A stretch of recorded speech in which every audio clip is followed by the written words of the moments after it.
Assalamualaikum, hello everyone. So welcome back to my channel. It's Aiza of Bibliomom. In today's video, I'm going to review a book by Helwa, which is Secrets of Divine Love.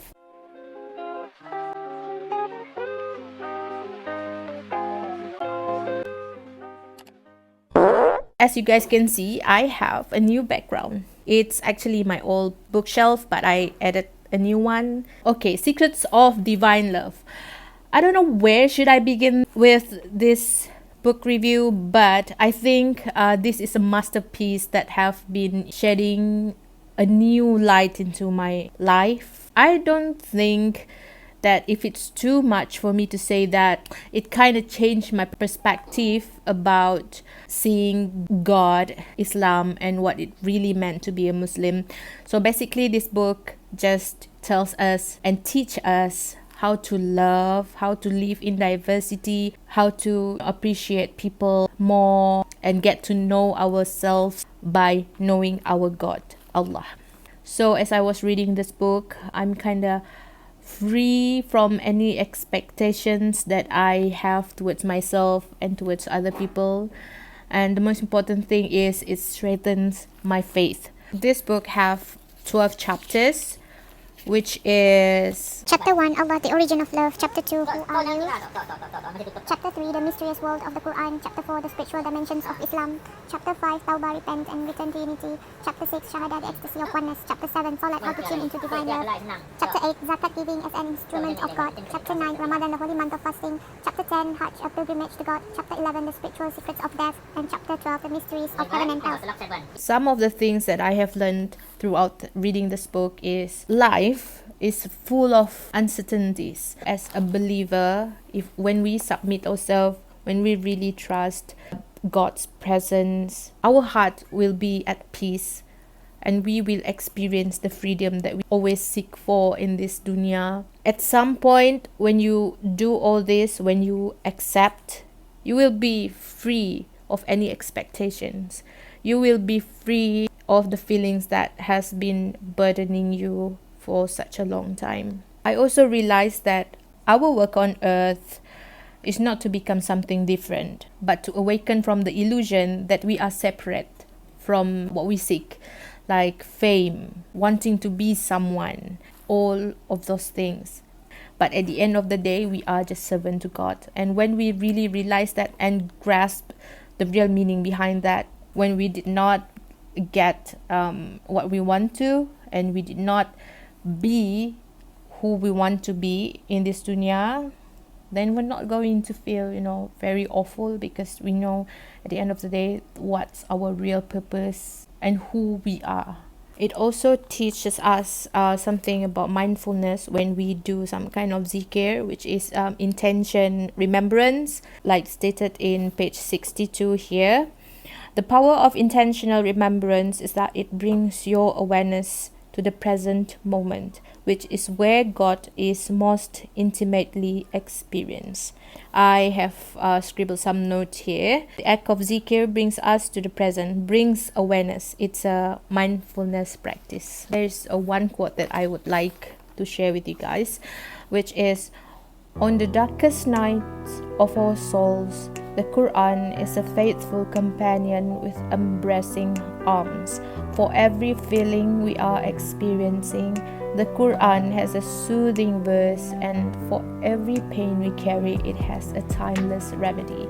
God's words are a source of medicine for the broken heart seeking to be whole again, truth for the confused heart seeking clarity and certainty, and guidance for the lost and straying heart seeking to be found." The thing that I have learned from this chapter is that I really need to forgive all those people that have wronged me in the past. By forgiving, our heart will be at peace. In this chapter, Shahada, the ecstasy of oneness, I am really touched by how the author mentioned about Rasulullah, where she said, "The Prophet ﷺ knows what it feels like to be where you are, and he has reached the peaks where you seek to be. In your greatest successes and in your most devastating failures, take the Prophet's Muhammad sallallahu alaihi wasallam as your guide, because the example of his life is a compass that will lead you to a paradise of contentment. And in another chapter, Salat, how to tune into divine love, the secret of having more time is not to rush, but rather slowing down in a mindful prayer, allowing the light of God to draw you into its timeless presence. It also explains briefly and scientifically about the step of Salat, like prostrating. Like this one, when we prostrate, the head is lower than the heart, making blood and oxygen flow to the brain more effortlessly, which research has indicated may help relieve stress and depression. And other thing that it explains is about wudu. Ablution. Wudu is like a pre-prayer meditation that step by step shifts our awareness from the outer world to the inner realms of the soul, cleansing the mind and heart from anything other than Allah. So I'm not going to further share what's the things that I love in other chapters, because this is going to be long and I really like many points in this book. But one of the things that I really like about this, at the end of the chapters, they have some kinds of exercise that you can do at home before you sleep, or when you are doing some kind of journaling, like doing the tadabbur, contemplation with the Quran. It's a really good exercise for you to, what are the things that you need to improve in your solat and generally doing ibadah to Allah. I would really, really recommend for you guys, especially Muslims, to get these books, because if you want to experience intimate relationship with the divine love, want to have a better relationship with God, because if you doesn't try to get to know him, you will not know him and you will not find yourself. There's so many words of wisdom in this book, and Helwa writing is just captivating. It's really poetic. She didn't use bombastic words. It's basically simple English that you guys can comprehend, you guys can easily understand. So this book is published by Iman Publications. I got this copy from Shelf and Shelter, one of their agents. I will put the link down below if you guys are interested in getting this book.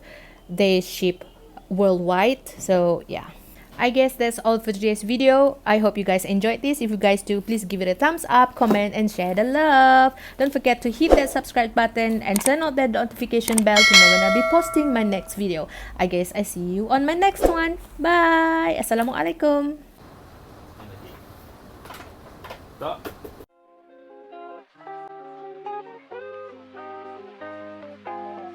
Benda-benda gratitude ni lah. Kalau kita praktis hari-hari kan, kita akan sedar sekecil-kecil benda pun, benda-benda yang harus kita syukuri ni, kita akan rasa happy.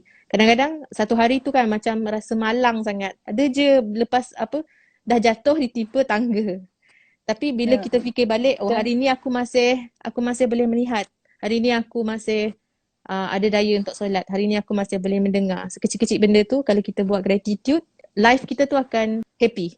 Sebab tu saya letakkan Ar-Rahman ni antara surah favourite saya. Jadi bila saya macam down kan, saya ulang-ulang fabi ayyi ala'i rabbikuma tukadziban. Satu ayat tu pendek je tapi impak dia besar. Sebab tu kita kena usaha untuk belajar baca Al-Quran. Lepas tu belajar dia punya maksud dan tadabbur kan. Jadi bila kita tahu the whole picture, baru kita akan betul-betul faham. Apa-apa je yang kita alami, yang kita experience, segala perasaan, segala fikiran, ialah cara Allah berkomunikasi dengan kita untuk memanggil kita kembali pada dia lah. As the Quran says, we tested them with good times and bad, that perhaps they would return. It is a blessing to know that both in our moments of ease and in our moments of difficulty, God is equally present and constantly calling us back to Him. Jadi dalam semua pun keadaan tu, sebenarnya Allah tu selalu ada, selalu memanggil kita kembali. Sedih pula. Sedih. Sedih pula. Tapi memang betul lah Kak Izzah. Setiap apa yang berlaku kadang kita tak sedar kan, macam kita selalu seronok berketawa semua benda. Allah tu bagi kita musibah. Kita rasa macam kita lah Allahu Akbar. Baru kita rasa macam kita ni adalah manusia yang paling alpa sekali. Tu bagi Iman lah. Iman selalu rasa macam tu. Allah, aku selama ni rupanya jauh. Itulah sebab Allah bagi aku musibah ni. Yang macam tu lah. Yang Iman selalu rasa macam tu. Sedih pula. Kadang-kadang bila kita terleka buat sesuatu kan, kadang macam solat pun terleka.